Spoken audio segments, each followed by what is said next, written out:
আমরা যখন ঈশ্বরের উপস্থিতিতে যাই তখন ঈশ্বরের কাছ থেকে আমরা শুনতে পাই।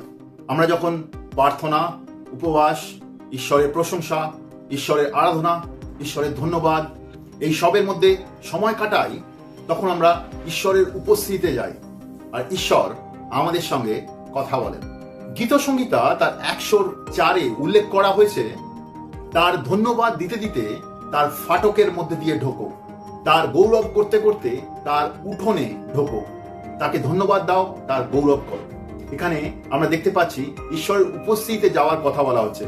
আমরা ধন্যবাদ প্রশংসা করতে করতে ঈশ্বরের ফাটকের মধ্যে দিয়ে ঈশ্বরের উপস্থিতিতে আমরা যাচ্ছি। আপনি যখন কোনো ব্যক্তির উপস্থিতিতে যাবেন তখন কি হবে? সে ব্যক্তি আপনার সঙ্গে কথা বলবেন, ঈশ্বর আপনার সঙ্গে কথা বলবেন যখন আপনি ঈশ্বরের উপস্থিতিতে এইভাবে যাবেন। এরপরে গীতসংহিতা 95-এর 6 থেকে 8, এখানেও আমরা দেখতে পাচ্ছি ঈশ্বরের আরাধনায় যাওয়ার কথা বলছে। হাঁটু গেড়ে ঈশ্বরের উপস্থিতিতে তার আরাধনায় যাওয়ার কথা বলছে। আর যখন আমরা তার আরাধনায় যাচ্ছি, আমাদের হৃদয় বিনম্র হচ্ছে, আমার হৃদয় তৈরি হচ্ছে ঈশ্বরের কাছ থেকে শোনার জন্য।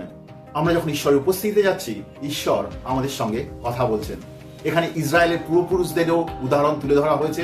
ইসরায়েলের পূর্বপুরুষরা হৃদয় কঠোর করেছিল, তারা ঈশ্বরের কাছ থেকে শুনতে চায়নি। কিন্তু আমরা যেন হৃদয়কে কঠোর না করি, তার উপস্থিতিতে যাই, তার কাছে হাঁটু গেড়ে বিনম্র হই, আরাধনা করি তার।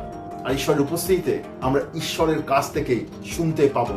অনেক সময় আমরা ঈশ্বরের কাছ থেকে শুনতে চাই, কিন্তু আমরা ঈশ্বরের সঙ্গে ব্যক্তিগত সময় কাটানোর সময় পাই না। ঈশ্বর আমাদের সঙ্গে কথা বলতে চান, কিন্তু ঈশ্বর চান যেন আমরা হৃদয়কে বিনম্র করি আর উপবাস, প্রার্থনা, আরাধনা, ঈশ্বরের গৌরব প্রশংসার দ্বারা ঈশ্বরের উপস্থিতিতে যাই, যাতে আমরা ঈশ্বরের কথা শুনতে পাই।